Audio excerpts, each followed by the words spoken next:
Halo gengs, welcome back to my channel. Berjumpa lagi bersama saya Mamang R, si beban keluarga. Apa kabar kalian di sana? Semoga baik-baik saja. Karena pada kesempatan kali ini, saya akan mereview sekaligus membahas film yang sangat dinantikan yang berjudul Kingdom 4 2024. Kenapa dinantikan, Bang? Ya, kalian tahu sendiri, film sequel Kingdom ini banyak sekali penggemarnya, ditambah lagi sequel keempat, kedatangan Riboku, jenderal terkuat yang diperankan Son Oguri yang lebih dikenal dengan Genji di film Crow Zero. Riboku sendiri diberi julukan Tiga Langit Agung yang berarti dia salah satu jenderal besar paling kuat dan legendaris yang memiliki prestasi militer juga ketenaran yang sangat mengesankan di kerajaan Zhao. Di mana dalam film Kingdom 4 ini, kerajaan Qin masih bertempur untuk mempersatukan kerajaan-kerajaan besar. Namun kerajaan Zhao menyerang kerajaan Qin sehingga Qin tak tinggal diam dan memerintahkan Jenderal Ohki, sang legendaris sebagai panglima tertinggi dalam medan perang tersebut, yang ditemani Komandan Shin, salah satu didikannya. Penasarin dong dengan cerita selengkapnya? Kalem, karena saya sedang menunggu kalian untuk mensubscribe-nya terlebih dahulu, agar tidak ketinggalan video menarik lainnya dari channel ini. Jika sudah, yuk gas ke.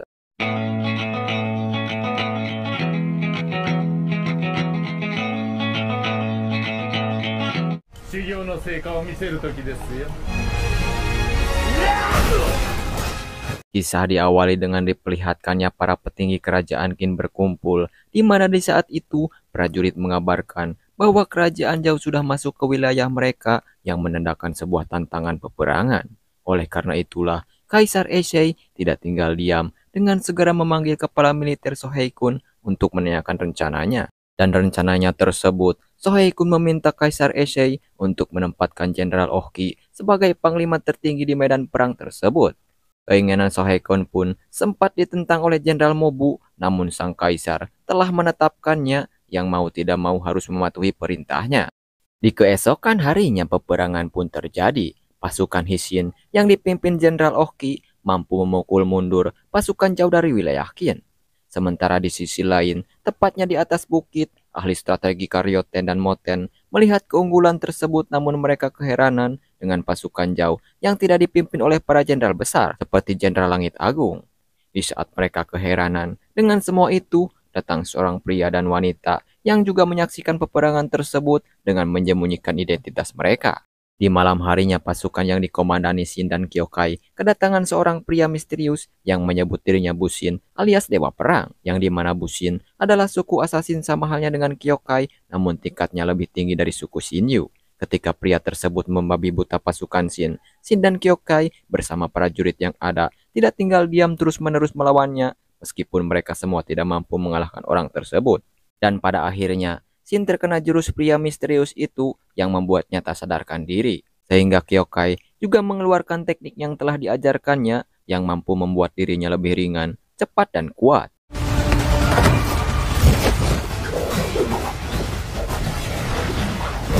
Namun usaha Kyokai itu tidak membuat pria tersebut tergores sedikit pun, dan alhasil Kyokai juga mampu dikalahkan dengan mudah. Ternyata Bushin tersebut mengincar Komandan Shin yang dengan segera para prajuritnya melindunginya, akan tetapi kekuatan dari pria itu mampu merusak pertahanan prajuritnya.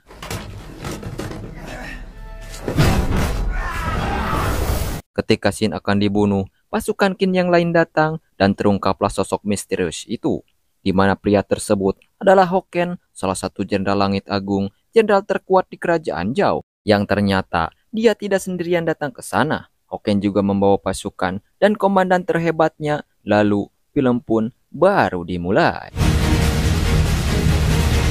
Pertarungan tersebut pun tak berlangsung lama dengan adanya Jenderal Hoken yang dimana dia memerintahkan Komandan Mangoku untuk membunuh Shin. Sementara Shin sendiri kini berhasil kabur berkat bantuan dari Bito, namun dia yang mengalami luka serius tak mampu bertahan. Bito. Wah. Keesokan paginya, Shin kembali berkumpul dengan pasukan yang tersisa dan bergegas menuju ke medan perang kembali, yang dimana Jenderal Ohki bersama wakilnya Cao Tou berusaha menyemangati pasukan Shin karena penyerangan semalam.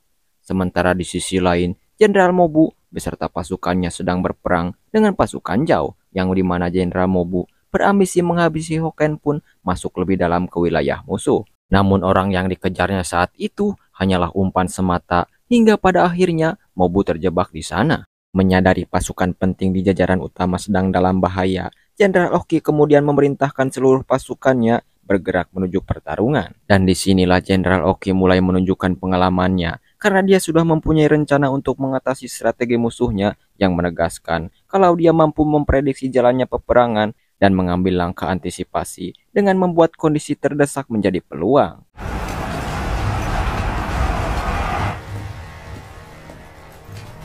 Dengan memanfaatkan kesalahan awal yang dibuat oleh Mobu, Jenderal Oki lalu memerintahkan Cao Tao, wakilnya, untuk melakukan serangan langsung ke arah pasukan musuh. Sementara pasukan Shin yang jumlahnya sedikit diperintahkan untuk menyerang ke arah pasukan yang mengepung Mobu.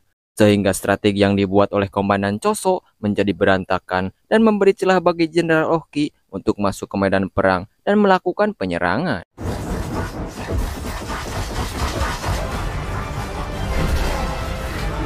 Kemudian di tengah sengitnya pertarungan, tiba-tiba dikejutkan dengan kedatangan seseorang dengan kekuatan yang luar biasa, di mana orang tersebut tidak lain adalah Jenderal Agung Hoken. Dan disinilah, untuk pertama kalinya setelah 9 tahun, mereka berdua kembali berhadapan secara langsung di medan perang. Dan di saat dua jenderal sudah saling berhadapan, semua pasukan terdiam mengelilingi mereka dan mempersiapkan arena untuk menyaksikan duel antara dua jenderal terkuat tersebut. Sementara di tempat lain, tepatnya di Istana Qin, Raja Eisei didatangi oleh Yotanwa, kepala suku gunung yang dulu membantunya merebut tahta kerajaan bersama Shin dan yang lainnya. Kedatangannya itu adalah untuk menyampaikan informasi penting mengenai sebuah bahaya yang mungkin akan dihadapi pasukannya di medan perang. Di sana Yotanwa mengatakan bahwa kalau negara Zhao terindikasi memiliki pasukan rahasia yang kebenarannya ditutup-tutupi oleh mereka karena tidak ingin kekuatannya terbaca oleh musuh. Kesimpulan itu ia sampaikan bukan tanpa alasan, karena dulu saat Yotanwa baru saja kembali ke wilayahnya setelah membantu Raja Eisei dan akan lanjut ekspansi ke wilayah utara yang menjadi daerah kekuasaan suku barbar. Dia justru dikejutkan dengan penemuan ratusan ribu pasukan suku tersebut yang sudah terbantai habis. Padahal suku barbar dikenal sangat tangguh dengan kekuatan fisik melebihi manusia pada umumnya, dan untuk mengalahkan mereka, apalagi dalam jumlah yang begitu banyak, bukan perkara mudah. Namun menurut satu-satunya suku barbar yang selamat dari pembantaian itu menjelaskan bahwa pasukan yang memusnahkan suku mereka dipimpin oleh Jenderal Langit Agung, jenderal terkuat negara Zhao yang bernama Riboku.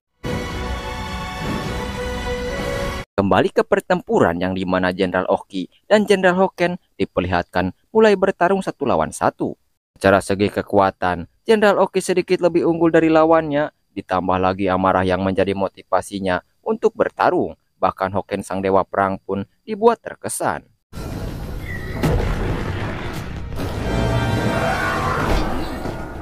Di tengah sengitnya pertarungan, kita akan diperlihatkannya masa dahulu dua jenderal tersebut, yang dimana Hoken adalah orang yang telah menghabisi Jenderal Qiu, salah satu dari 6 jenderal besar terdahulu, yang juga calon istri Jenderal Oki. Jadi ceritanya dulu, Jenderal Oki sempat berjanji kepada Qiu, jika dirinya menyelesaikan tantangan pada 100 benteng musuh, Jenderal Qiu akan dijadikan istrinya. Namun pada tantangan terakhir, calonnya tersebut harus modar saat melawan Jenderal Hoken. Kejadian itu pun membuat Jenderal Oki sangat emosi, sehingga ia membagong buta Hoken sampai tak sadarkan diri. Dikira ia sudah tiada, Jenderal Oki beserta pasukannya pun meninggalkannya, namun Yang Maha Kuasa masih membiarkannya hidup meskipun puluhan anak panah dan tusukan berada di tubuhnya. Dan sejak itulah Hoken bagaikan ditelan bumi, di mana ia mengasingkan diri dengan berlatih untuk menghilangkan emosi di dalam dirinya dan menjadi seorang busin untuk mengalahkan Jenderal Oki.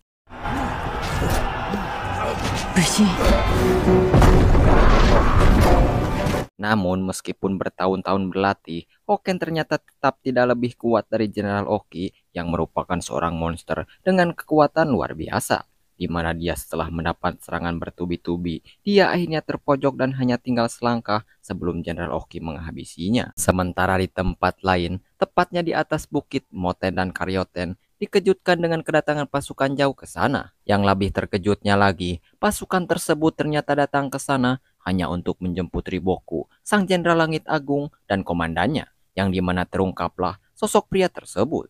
Dan beruntungnya, Riboku tidak menghabisi Moten juga Karyoten karena mereka tidak dalam arena pertempuran. あの男が新たな Di saat kondisi terdesak itulah, Hoken mendapat bantuan dari Riboku yang siap menggempur kekuatan tentara Qin. Di mana Riboku memiliki berlapis-lapis pasukan yang setiap pasukannya terdiri dari puluhan ribu prajurit, maka tak heran suku barbar yang terkenal tangguh pun terbantai habis.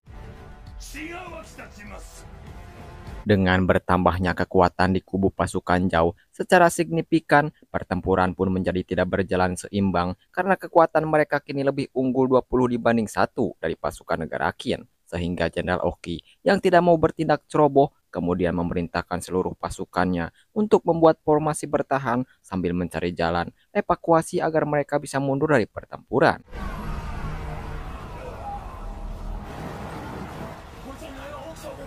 Sayangnya Hoken yang sudah kembali bangkit tidak membiarkan Jenderal Oki melakukan hal itu begitu saja, di mana dia lalu kembali menyerangnya dan pertarungan mereka pun harus kembali berlanjut meskipun di waktu bersamaan seluruh pasukan kerajaan Qin harus kerepotan menahan serangan pasukan Zhao yang baru saja mendapat tambahan kekuatan.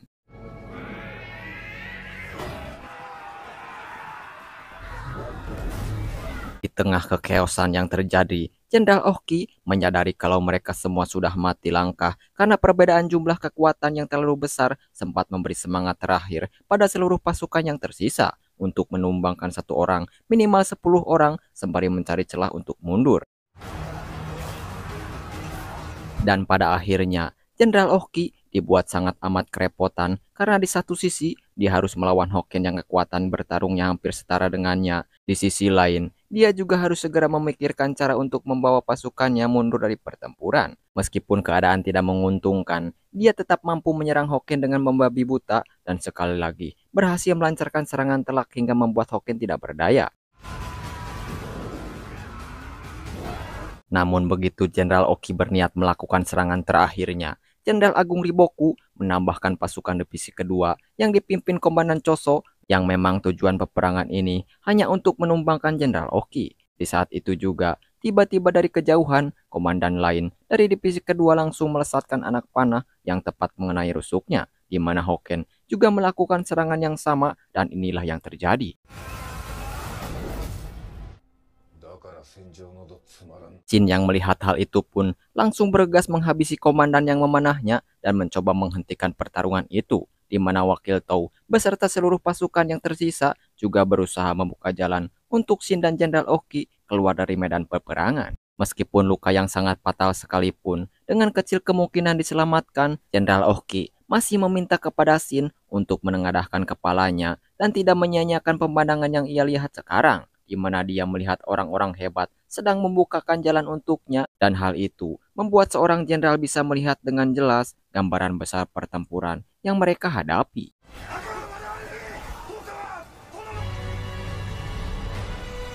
Sementara itu para petinggi pasukan Zhao justru terlihat membiarkan begitu saja pasukan Qin melarikan diri, terutama Jenderal Langit Agung Riboku yang memang tujuan awalnya hanya untuk menghabisi Jenderal Oki karena dia adalah ikonik dari negara Qin. Dengan luka seperti itu, Oki sudah tidak mungkin lagi diselamatkan dan hanya tinggal menunggu waktu sampai meninggal dunia.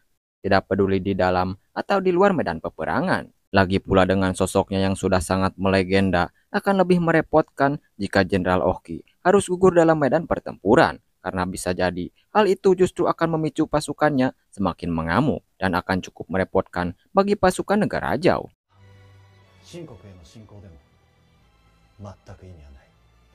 Singkat cerita, akhirnya pasukan negara Qin berhasil keluar dari medan perang dan membawa Jenderal Oki ke tempat lebih aman, di mana diperlihatkannya beliau masih tegak berdiri di atas kudanya meskipun dengan kondisi memprihatinkan.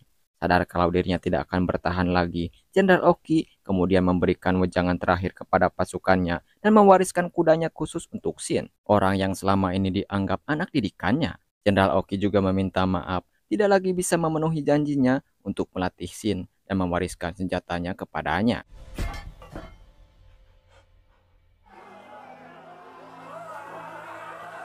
Kabar dari kematian Jenderal Oki pun kemudian sampai ke telinga Raja Heisei, di mana alih-alih menjadi terpuruk karena kehilangan jenderal terbaiknya, malah bersemangat karena pasukannya telah terhitung memenangkan peperangan. karena negara Zhao menarik pasukan mereka yang artinya negara Qin berhasil mempertahankan wilayah mereka dan membawa jasa Sang Jenderal kembali pulang. Seperti Raja Ese yang berusaha menaikkan semangat para petinggi kerajaan, di tempat lain Xin juga melakukan hal yang sama, di mana dia berusaha menyemangati pasukan negara Qin yang terlihat terpukul setelah kematian jenderal terbaiknya. Kemudian seolah-olah diberikan bakat untuk memimpin, dengan kata-katanya, Xin mampu membangkitkan semangat pasukan tersebut seperti yang selalu dilakukan oleh Jenderal Oki dalam memimpin pasukannya selama ini. Lalu, film pun sudah berakhir.